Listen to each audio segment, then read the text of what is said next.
Quando você fez a pergunta, eu também associei imediatamente a questão da experiência, né, conforme a Daiane falou.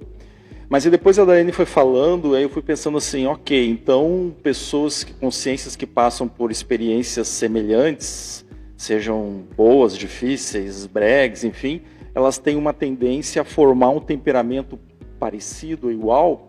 Aí eu entrei na questão, aí eu refletindo aqui e pergunto até, a questão cognitiva, porque aí entra a questão cognitiva, que ela pode vir a reforçar ou modificar aquele temperamento. Então eu estava pensando assim, por exemplo, uma consciência, a gente passa numa guerra, por exemplo, ou uma pandemia, enfim. Cada um vai ter uma reação, uma maneira de interpretar, de ver, de se relacionar com esses fenômenos de uma forma. E isso pode, de alguma forma, ir modelando, reforçando determinadas características do temperamento ou modificando e aperfeiçoando e renovando, entendeu? Então, por exemplo, a pessoa pode cair num vitimismo, tanto é que tem essas questões da consciência que ela vai repetindo vidas, né? Aqui fala muito de série X. Ela vai repetindo vidas, vai repetindo certos comportamentos e tal, que é baseado no temperamento. Mas ela às vezes está passando experiências, situações que o outro colega também está passando, e o outro colega está desenvolvendo de uma forma que ela não. Então eu acho que o componente cognitivo ele entra muito forte aí, na maneira como a pessoa se responsabiliza, enfrenta ou se vitimiza, enfim, a maneira como ela lê, que ela interpreta, como ela cognitivamente vai lidar com aquelas experiências que ela está passando.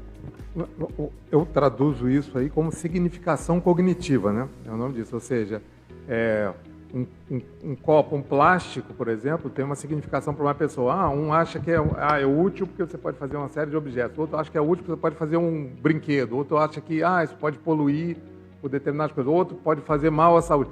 Então, significação cognitiva, né? A primeira ideia que você tem com relação a alguma coisa. Depois você pode abranger aquilo, você vai ver, tem prós e contras, mas qual é a primeira coisa que te remete a determinado elemento, seja lá qual for? Exatamente, a gente vê hoje, por exemplo, nas redes sociais, né, esses modismos e tal, uma onda de busca de, eu tenho que me proteger, eu tenho que evitar isso, evitar tal dificuldade, evitar tal situação. Isso, as dificuldades, elas sempre existiram. Né, os problemas sociais e tal, vai mudando a época, eles sempre existiram.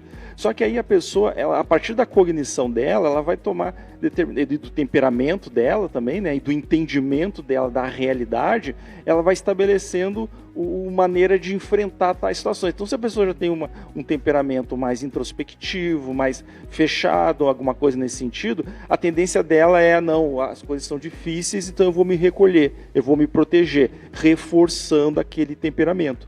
Outra já entra, quando entra a reciclagem, quando a pessoa amplia a cosmovisão dela, aí ela já começa, peraí,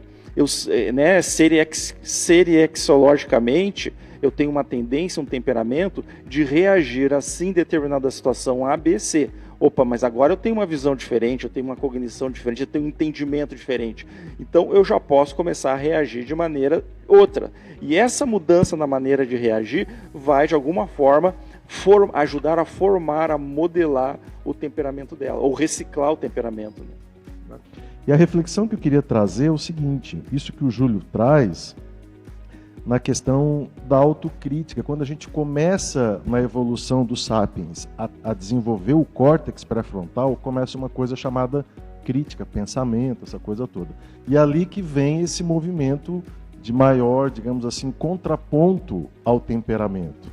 Quer dizer, é possível fazer um contraponto ao temperamento a partir da cognição, isso que o Júlio está trazendo, que eu acho que é o nosso grande desafio. Porque se um pet tem características tão inatas de comportamento, de manifestação, nós também, como animais, também trazemos do passado características que são muito inatas da paragenética, isso que você trouxe aí no seu paper.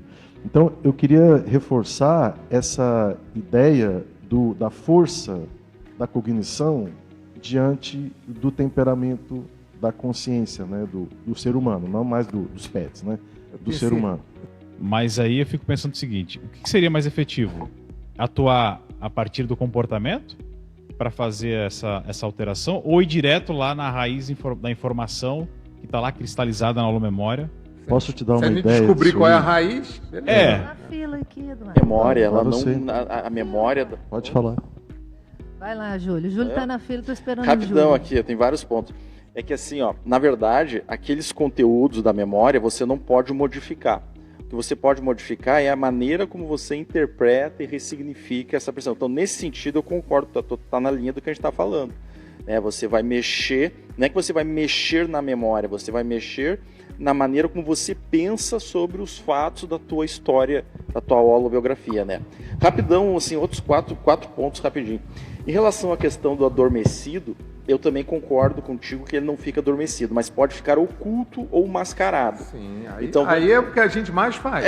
Então vamos pegar assim um exemplo, né? A pessoa pode estar aí, você está falando, dando aula, e você pode estar oculto um temperamento extremamente fechado, por exemplo, um fechadismo consciencial. Então a pessoa está falando, está dando aula, aparentemente ela está, né, sociável, aberta, comunicativa, mas o temperamento, a raiz do temperamento da pessoa pode ser extremamente fechada e egocentrada, assim, só para dar um exemplo. Em relação ao ambiente favorável e ambiente desfavorável, qual que promove mais a mudança do temperamento? Essa é uma ótima pergunta, isso aí é uma coisa, né? Talvez no nosso nível evolutivo, o ambiente desfavorável force mais a mudança do temperamento. Mas a gente não pode excluir a cognição da consciência, que ela pode também interpretar aquele ambiente desfavorável como uma forma de reforçar o temperamento já ruim dela, vamos dizer assim, os aspectos ruins, e não melhorar. Agora, o que tudo indica? Indica que para a gente evoluir, a gente precisa dos dois. A gente alterna os dois o tempo todo. Tem uma fase aí que a pessoa está num ambiente desfavorável, daqui a pouco ela está num ambiente favorável, e pelo visto a gente precisa dos dois, né? Alternando os dois.